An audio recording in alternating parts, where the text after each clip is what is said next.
Welcome everyone. You're watching the Agnihotra Lady, the Cosmic Clinic, and I'm the Agnihotra Lady, and we're broadcasting live here at Shantae Villa at the Atlanta campus, Shantae Atlanta, located in Conyers, Georgia. Welcome and thank you for joining me this evening. So I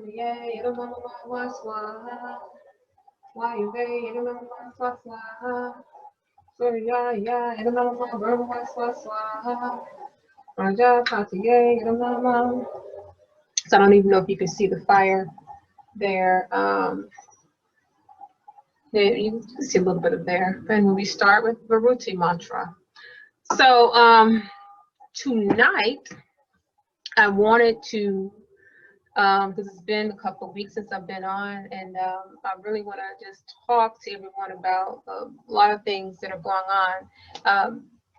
The topic for tonight is being a caretaker and transformation. And being a caretaker, there's so many multiple meanings of taking care of the land, taking care of yourself, taking care of your fellow brothers and sisters. And when you do these things, then there's a transformation that comes about with planetary healing. You take care of the planet, then you won't have as much pollution, and things are grown properly, people are healthy, and you live a very peaceful, abundant life. So these two things go hand in hand. And so I did want to talk about this as a topic because we're not very good caretakers. It's not funny, but you know, we are not taking good care of the planet and ourselves. I mean, we have to be more cognizant of the connection between the planet and humans and just do a better job. So recently we've had some weather, bad weather in the South, I believe of Alabama, Montgomery, here in Atlanta, Noonan, Georgia, I think parts of Tennessee and Mississippi. There was a series of tornadoes that just wiped people's houses and schools, just rocked them out of the foundations. And so I've often talked about the weather issues, climate issues on this show. And as you can see, every week there's some weather issue going on. So I want to talk about specifically dealing with tornadoes and things like that. You do have normally celestial winds that come from outer space that go into the contours of the earth. And this, you know, scientists, they may have another term for it, but in Ayurveda, we call them celestial winds. And this is helps to form our weather patterns.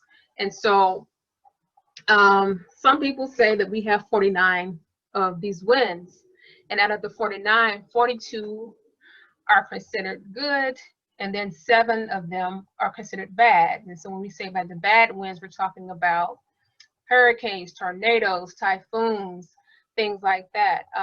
And usually when you're talking about natural occurrences, you have those type of 7 bad winds, hurricanes, tornadoes, and things like that, when there needs to be a balance brought about into a certain place there. Nature is going to always make sure that there's a balance. It's going to make sure it's always cleansed and that things are in order. And so now we keep hearing and seeing about and experiencing these tornadoes and other these bad weather patterns, and some of this is due to climate change. Some people will hazard to say is due to solar engineering. There has always been some sort of weather manipulation going on, not just in the United States, but in other countries. I mean, in China, I think that was for the Beijing Olympics, they did a big weather engineering program to prepare for that, and it made national news, so international news. So I'm not talking about things that are speculative, these things happen. And our own government has said that they've done these type of weather engineering experiments before. They don't do them anymore. I don't know about that. Just if you pay attention to the sky and different things, I'm like, oh, you know, what's going on there? But I know that there's a Harvard professor. What is his name? He's a physicist. And let me look up his name real quick because I want to talk about this. He talks about solar engineering and solar geoengineering, excuse me. And he's done TED Talks talking about this. And now I don't know if they've through Harvard have they done some kind of experimental program. But his name is David Keith. He's a Harvard physicist, and he's talked about this several times. But to me, if you're talking about solar geoengineering, any kind of weather modification, you really cannot interfere with the natural order of how the weather patterns are supposed to be. So some people have asked me, all these tornadoes, is this climate change or is it weather modification, or as they calling them, is these official programs, geoengineering and I forget the other terms. I said, I don't know, but there sure are a lot of these horrible tornadoes and storms, and you see these pictures, it makes you wonder. So I don't think that the United States government or other governments would openly say, hey, this is what we're doing. And there are other people that have done studies. There's a gentleman that did his own study going up in a specially equipped plane and taking measurements of what he said were these trails of aluminum and barium, and said this is what's happening. So people are concerned. So pay close attention. Pay close attention to these storms. Like I said, we do so much engineering on trying to perfect nature or try to correct the things that we have done to nature that we make things worse. And so one of the things that will most certainly protect you is if you practice Agnihotra on a regular basis. Agnihotra is what we teach here at Shantae Villa Institute in Shantae, Atlanta, and it's an Ayurvedic practice done in a pyramid, a copper pyramid, and it brings about a balance to nature. When you perform it at sunrise and sunset, it puts nutrients back into the atmosphere. It purifies the air, it purifies the water, it purifies the soil. So, and it helps to balance out weather. So people, they're wondering about what can they do to help with these things. Well, you can perform Agnihotra. When you perform Agnihotra on a regular basis, you will notice a difference in the air quality in your neighborhood and community. The effects of Agnihotra go up 8 miles. It goes a 2-mile radius. So this is a way that you can protect yourself from some of the ravages of these tornadoes, hurricanes, and typhoons, and these different things that are happening. And you know, I was not necessarily going to talk about weather modification, you know, because that's an iffy subject for a lot of people. But like I said, weather engineering, you can look these things up, and you can look up the professor who I referenced to, Dr. David Keith of Harvard. This is not a new topic, and I just want people to become aware of things that may be outside of the natural phenomenon of things that happen to Earth, and then outside of the things that we've already done to the planet to destroy it. You know, we have, you know, polluted the air, the water, the soil. We have noise pollution. We have light pollution. There's so many different things that we have done to the planet. And all these things that are beating upon Mother Earth, it causes all these imbalances. And so that's why I say when you perform Agnihotra, it is a way to restore the balance. You have to have a balanced planet. So you can have a balanced human being, so your mind can be balanced. And so we're talking about, I was talking about earlier about celestial winds. You know, our air is something that is all over the planet. We all have to breathe air, and air that affects our mind. So we have to have clean air that we're breathing. I mean, we breathe about 2,500 gallons of air within a 24-hour period. And so what happens to your mind if it's polluted with the air? And so a lot of what I've talked about here on the Cosmic Clinic is talking about training your mind, purifying your mind. Agnihotra is the tool to purify the mind, and you have to have pure elements upon the planet, you know, in order to do that, to have clear thinking. A lot of times when we are upset and we have erratic behavior, it's because of the pollution. And so once you purify the earth, the planet, then you yourself are purified. And that's the concept that we talked about for several years here.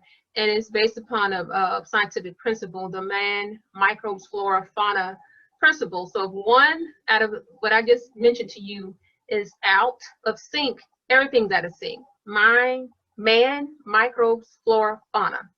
You can't have one intact and the rest of them are kaput. If one is not intact, it affects everything. Because remember, everything is connected. We're living a closed system here on this planet. So if the water's messed up, the water affects the soil, which affects you growing food. We all have to eat from what grows from the soil. We have to drink water. And so it's very concerning when I see these headlines talking about all the weather that's happening, that is, they've never seen weather patterns like this, and the wildfires and all these things. It's very concerning because a lot of people are suffering, and they will continue to suffer until we become better caretakers of the planet. And so tonight I want to dig deep into what is it to be a good caretaker of the planet. I'm going to pause here a second in case anyone is just joining. Welcome to the show. This is the Agnihotra lady, the Cosmic Clinic, and I'm glad to have you with me this evening. And tonight's topic is being a caretaker and transformation. So you may have noticed that when I have talked, or Sri Charles, we've talked about you know, being at Shantae Villa Institute or being at Shantae Atlanta, we always say that we're caretakers. We never say that we own the property or the building, because we understand, and it should be understood from everyone, that we are caretakers. Even if you know, on a piece of paper you own something, that you really are caretaking. You're caretaking of the land that you live on, the place that you call your home, because, you know, after you're gone, you're dead, someone else will take over, and they'll become the caretaker. So in that sense, there's no ownership in that way. And let's extend that into caretaking of the land.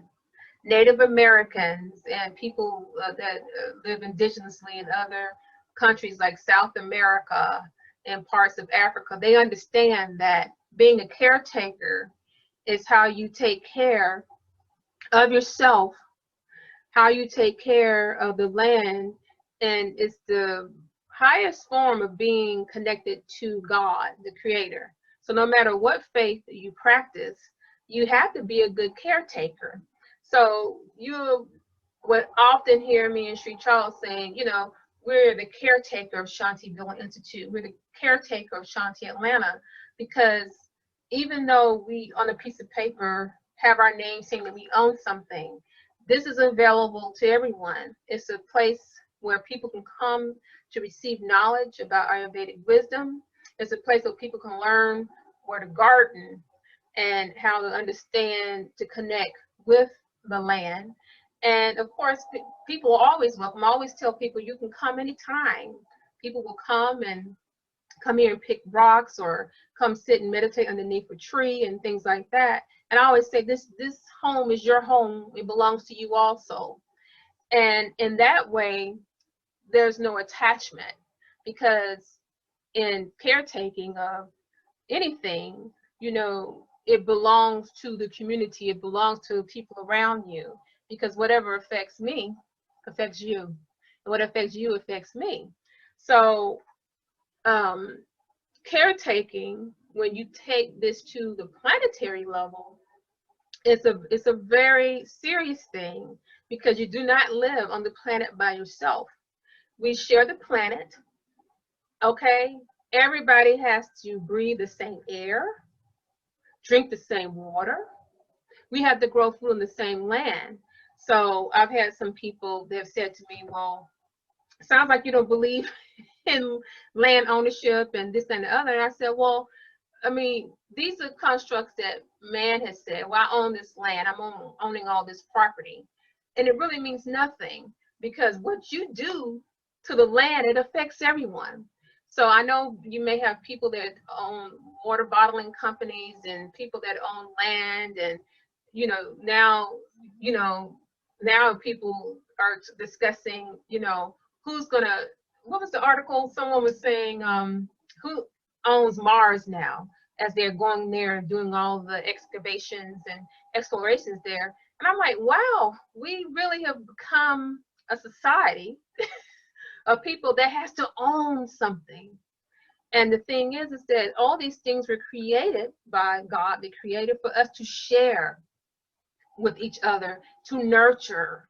So I'm sorry if you ask me, and from Ayurvedic teachings, you do not own any of these things. These are things that are here for us to use in order to live fruitfully and to connect with each other.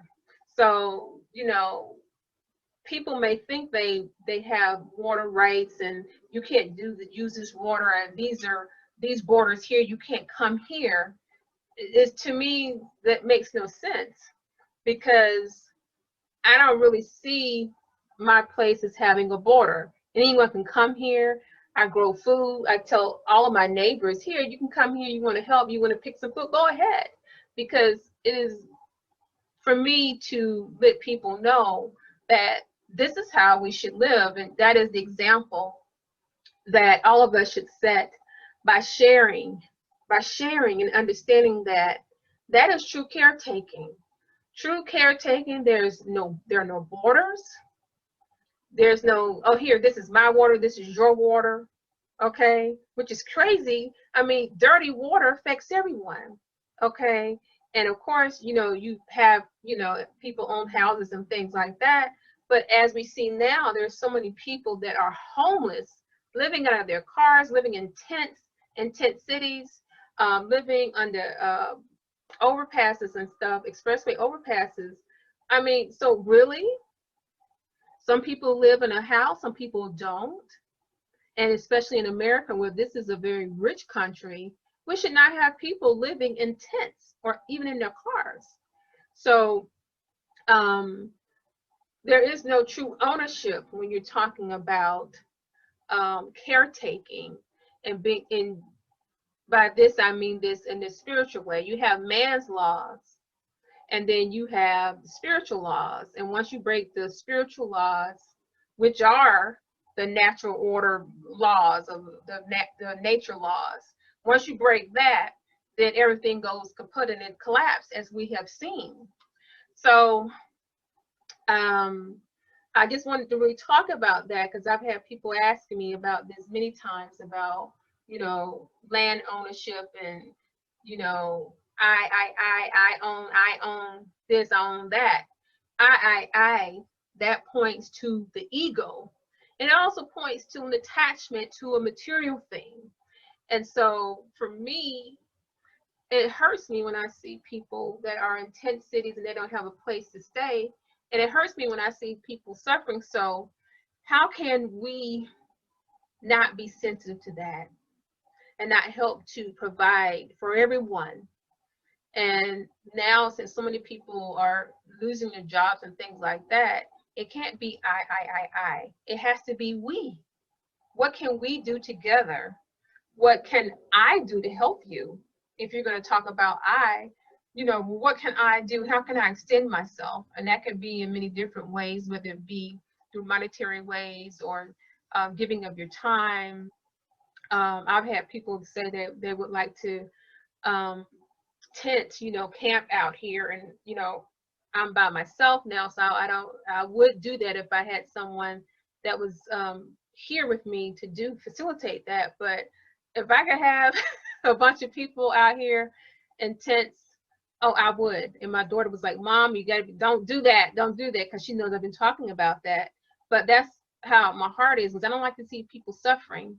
And I figured that what little I have, let me share it, because it belongs to everyone. It's not just for me to use by myself.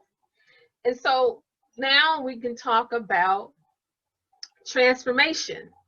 So when we're talking about any spiritual path, the purpose of the path is for you to transform. And in Ayurveda, you're not talking about destroying the planet or destroying yourself. You're talking about taking what's there, purifying it, so it is transformed to the highest level. And so any spiritual path you want to transform, you want to always transform to the highest, best self. That is the whole purpose, or else what is the point of the spiritual path? And so let's take a look at nature. And I've talked about this often. So when you see nature in its infinite wisdom, you would see that when things need to be cleansed, the forest, under normal circumstances, it would have a forest fire to cleanse, so there can be a rebirth. So there's always a renewal to have the transformation to always come about. So there's no true death in nature, and so it goes for humans too. There's always a renewal. Something that is born, it has to die.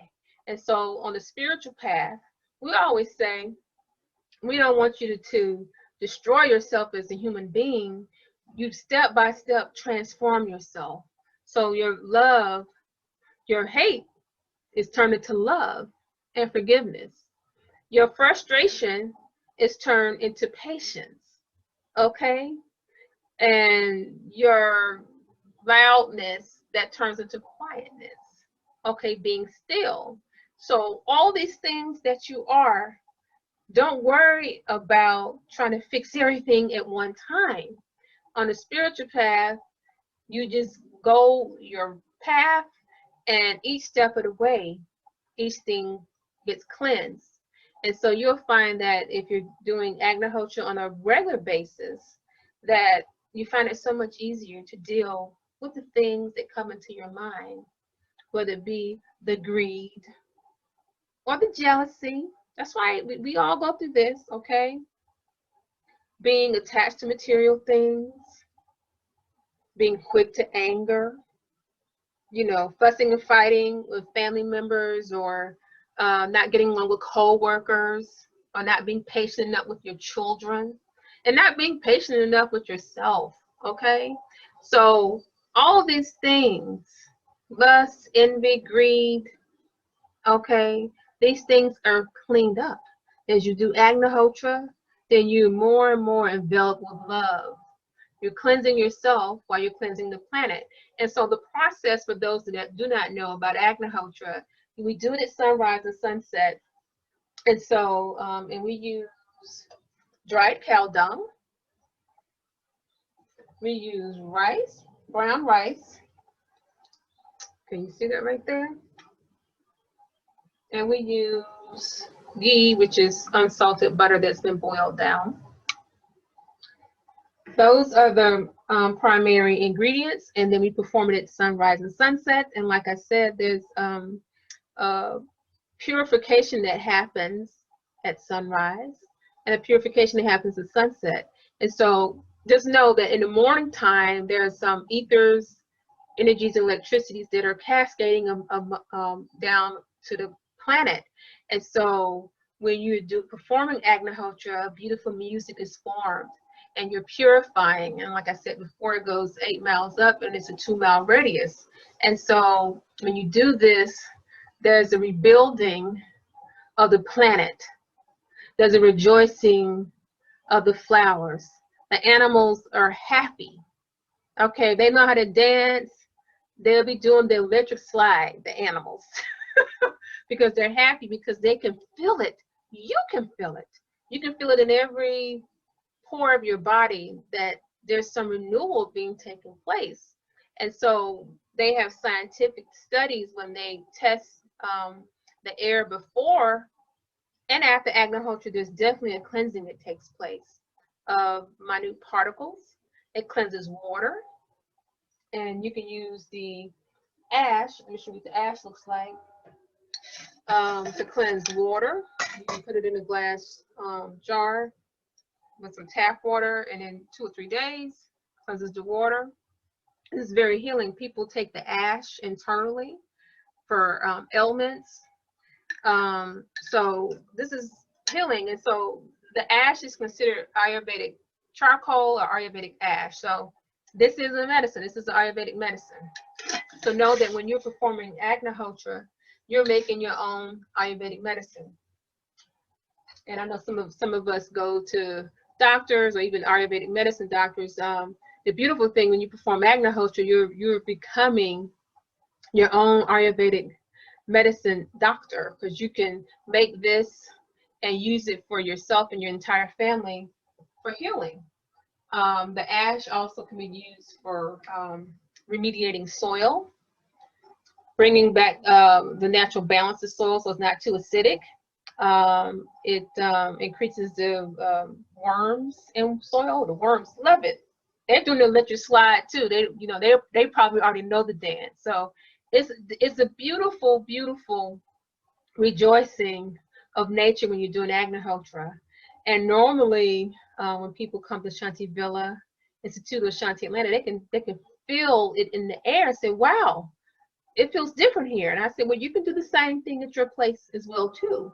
There are other homifiers, because Agnihotra is the basic homifier that you can do throughout the day.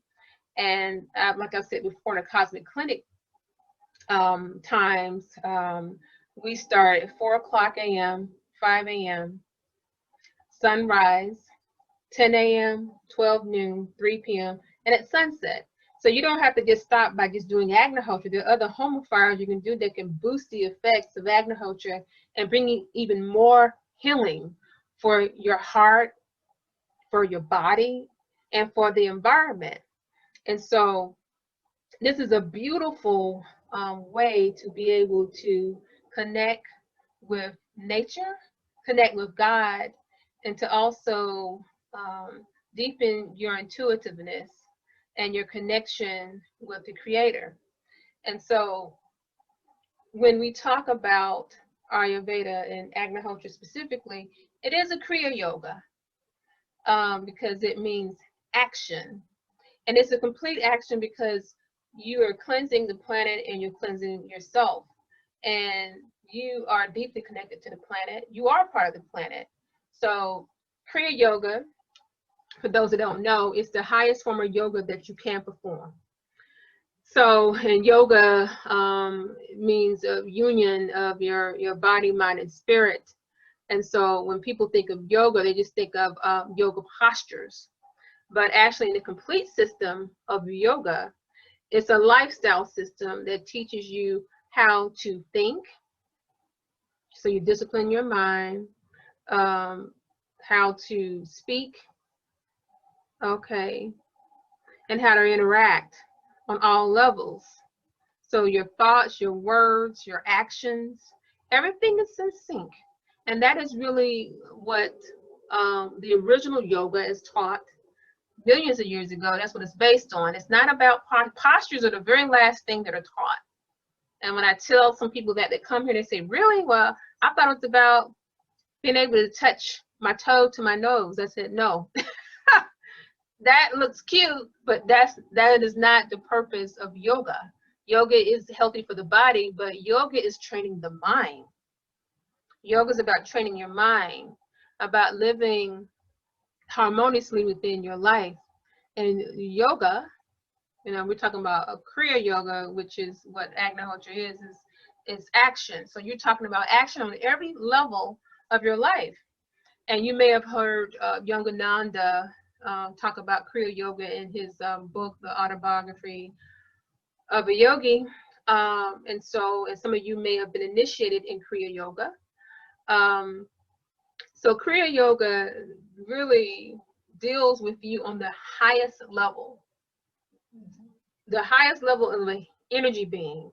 Okay, so remember I've said before that within these bodies that we're energy beings, and so you're activating the energy self, your aura, your auric self, or your bioplasma body. There are many things that you can call that. This is what yoga is about, is tapping deep into that. And then that's when you're able to control your energy body. And so getting back, talking about pollution and all the things that are happening on the planet now, and I've talked about you have to have clean air, because if you're talking about training your mind, having clean air is pivotal to that, you know, to the behavior of our children, of ourselves, you know, keeping us calm and stress-free. And so the prana, which is the energy that surrounds the entire planet, it surrounds our cells. So in Ayurveda, they say that mind and prana are two sides of the same coin. Let me repeat that again. Mind and prana, which is the life force, two sides of the same coin. And so now, because there's so much pollution, they're saying that many yogis and masters are saying that the prana is polluted. So do you understand now why it's pivotal for us to take care of the planet? Once we keep the prana intact, that affects our mind. And so if you remember yoga and meditation and deep breathing, all the things that we've talked about, you're talking about training your mind and going deep into your energy self. And remember, with mind and prana, once you master one, then the other is under the control of the one that you mastered. Okay? So you want to always train and discipline the mind. Okay? And remember, prana, mind, two sides of the same coin. So it's imperative that we make sure the prana is intact, that we eradicate pollution, so that way we are healthy and the planet can flourish. Because I mean, this is the only planet we have, and I was discussing this with someone just last night, as a matter of fact, and they were discussing all the space exploration and going to other planets and stuff. And I said, well, it really makes no sense. I said, you want to explore planets and you want to terraform Mars. We can't even terraform properly our own planet. We can't even keep our own planet intact. How can you go about exploring another planet when you can't even explore your own planet to understand how to take care of it, nurture it? Okay, so it makes no sense to me for us to be going up to other planets, exploring, excavating, when we can't even take care of our own planet. It doesn't make sense. You start at home first, and then we can deal with all the rest of these things. So I just wanted to talk about these things for tonight's topic, and as always, I'm happy that you joined me this evening. So I want to go sign off here in a minute. Let me let you know that we do have Agnihotra kits back in stock, and you can get them here at Shantae Atlanta and Conyers, or you can get them at ShantaeBillingInstitute.com. We do have them in stock. Let me show you what they come with. It comes with booklet that you can immediately teach from. This is the information booklet, copper cup, copper spoon, copper tray, of course the copper pyramid, your stand, tongues. That's the basic copper pyramid. And then we give you a few pieces of dung as well too, cow dung. So the only thing you would need to purchase additionally would be ghee, and some more cow dung if you're going to be burning regularly, and your brown rice, of course. We also have, I have a couple of these over here. We have them online. The Secret Science of Mudras. Let me see if you can see that. Authored by Sri Charles. And this talks about the different mudras that you can do, which are usually done with your hands, that are healing, that can heal you. They have mudras for asthma and heart issues and all sorts of things. And you can do them while you're meditating or when you're not meditating. Very good book. It's our best-selling book. And then, what else do I, oh, you know what, the plant food. I forgot to bring it over here. I always forget something. And then we have our signature Shantae's Golden Nectar plant food. And this is concentrated. This is a quart bottle, and you mix it with 3 gallons of water. Sri Charles's, so you can see this special formulation. It's great for farming beyond organic. Increases the harvest time. Helps with pest control and puts lots of nutrients back into the soil. And so also, as a reminder, April 2nd and 3rd, Friday and Saturday, from 12 to 2 at Shantae Healing Institute, the Shantae store will be open. It will be open every other weekend starting April 2nd, 3rd. We'll be selling a lot of things that will not be on the website. We'll have incense, Triloka incense. We'll have compost. We'll have plant food. We'll have energy pyramids by Kumi, who started the Cosmic Emporium. We'll have art decor items. I'm going to have framed poetry art. So Mother's Day is coming up. You can maybe get different gifts. So it is a holistic gift store that we have going on. We're going to have, what else are we going to have? We're going to have different household items. We're going to have some jewelry. We're going to have a little bit of everything. What else are we going to have?